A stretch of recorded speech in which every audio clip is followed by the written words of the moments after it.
Hello, it is Virtual from Zenith Corporation once again for the second video in a row tonight, so pretty cool. This isn't technically the part 3 of the building tutorial, however, let's consider it like the part 2.5, and then the next one will be part 3 that kind of involves 2. Anyway, it turns out I need more parts, okay. So I want to go over some more cool techniques that you can use in Dual Universe to build exactly what you'd like. The first thing I want to talk about is a mistake that I made in the last video, which was, anyway, I showed you guys that, why did it mess up? Come on, man. Work with me here, man. Let's give that a shot. There we go. So anyway, I made this angle here, and I was like, well, if you take the angle, and then you copy it, and then you paste it onto a flat surface, well, it doesn't work, right? And so, I said, I'll just delete the back and then just put the back in when you place the thing down. And all of that is true, except turns out that right before I made that video, they added a feature where you can change the order of paste priority. So I said that the thing that exists first is dominant. Well, it turns out if you hold shift, that the thing that exists second is dominant. So this is no shift, and this is when I'm holding shift. So as you can see, the dominance just reverses when I hold shift. So super useful technique. Really speeds up the building process and allows you to make things much faster.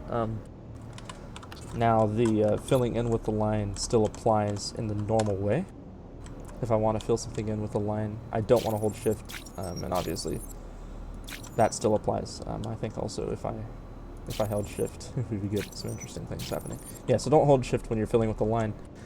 You can see that clearly there, but yeah, it's still very useful to know that the shift actually changes the priority now. So hopefully you guys can get some level of use out of that.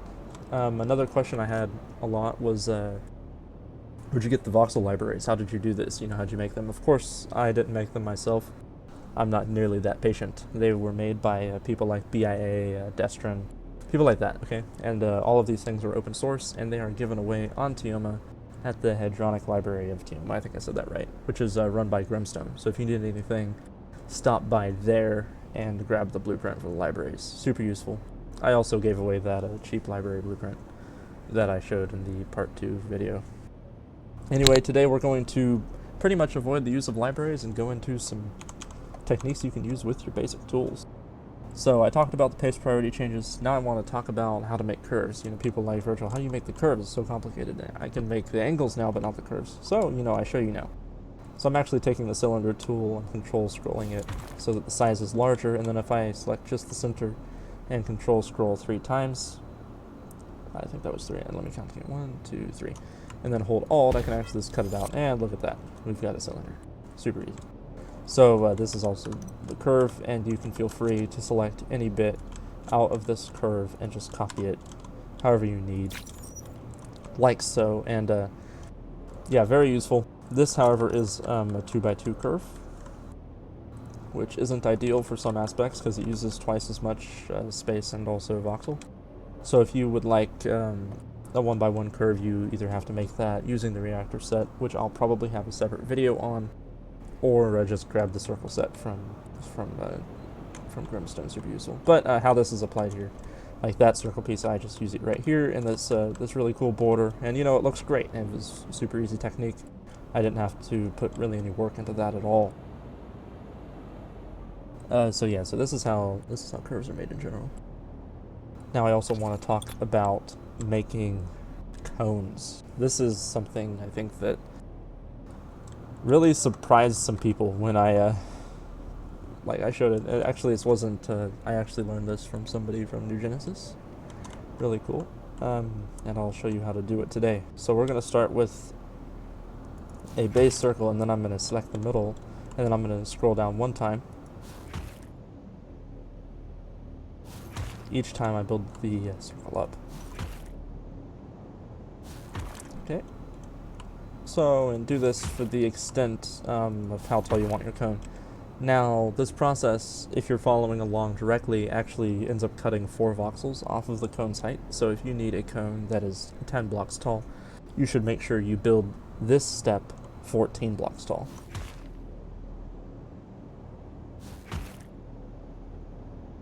So I've built up to some height, pretty substantial actually, and you can see it's become a little bit like Minecraft right here. So we're gonna actually fix that using the area smooth tool. Now the area smooth tool needs some handles.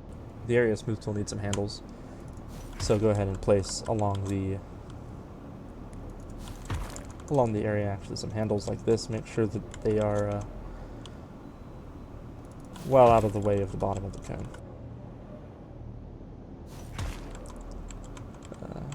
I think we'll go one more just to be safe.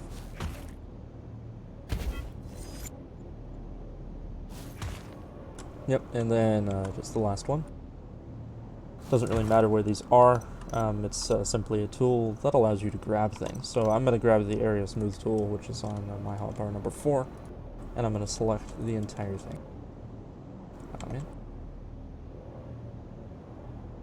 So I've selected the whole thing, and I'm going to proceed to just click to smooth. Smooth it a few times. Alright, that's good enough. Interesting things have happened here. But this is what I was talking about when I said that it actually loses the 4 blocks. So we're going to go ahead and select, unless you like this round, but most people, I mean, if you want a basic cone, now. Go ahead and select the top 2.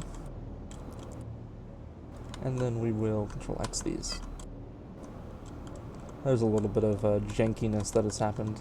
So, I mean, I leave you to fix that. This is the easiest way to make a cone. Now, I mean, if you want to make a perfect cone, almost looks like a space capsule. If you wanted to make a perfect cone, you would need to do it very painstakingly. And if you're anything like me, you don't have time for that. We're actually going to cut 3 off the bottom if you look better. Yeah, absolutely. I'm going to do the same on the top. I think the reason it warped is because this is still a little curved. So maybe scratch what I said about building 4 extra. Go ahead and build 6 extra. So, like I said, we're going to go ahead and chop one more off of the top. That's what I'm looking for. Look at that! It's a cone. Pretty cool, huh?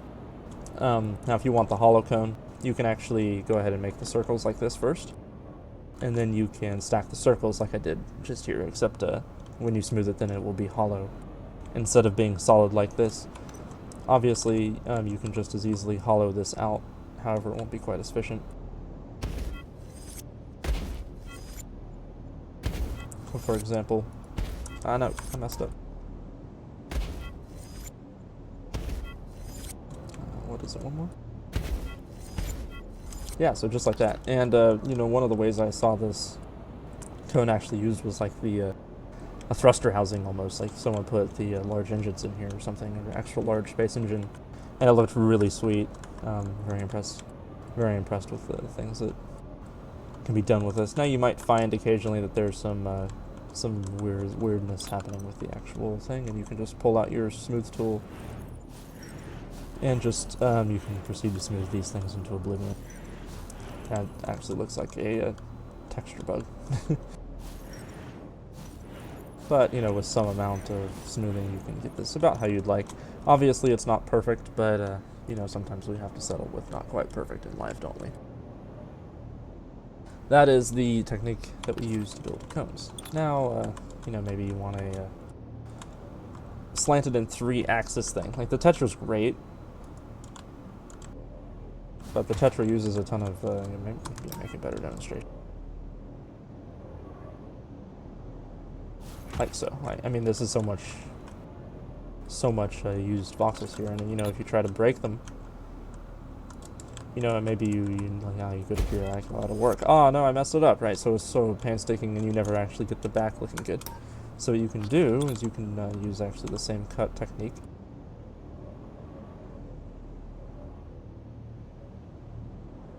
With the Tetra that I did with the cylinder.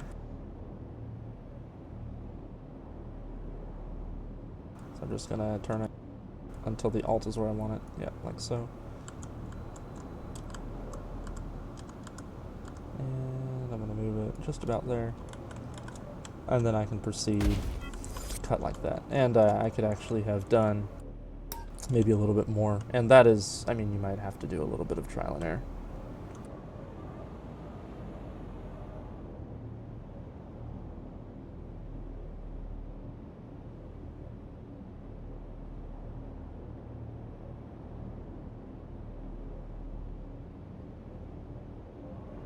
Let's see if that works.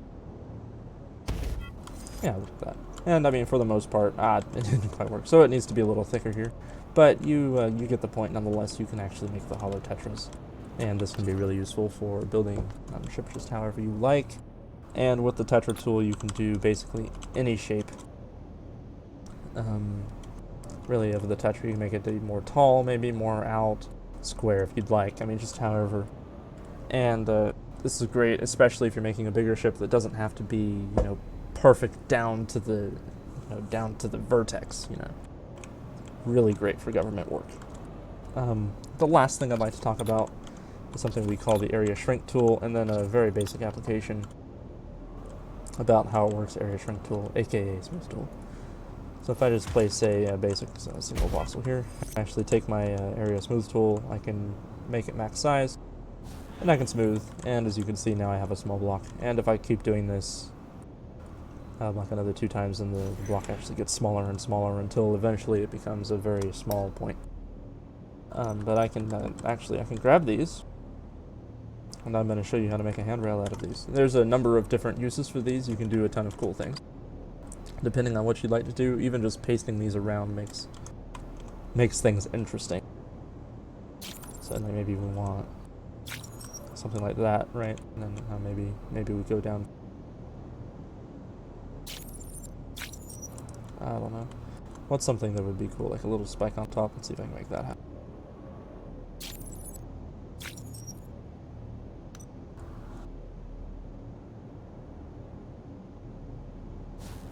Yeah, something like that.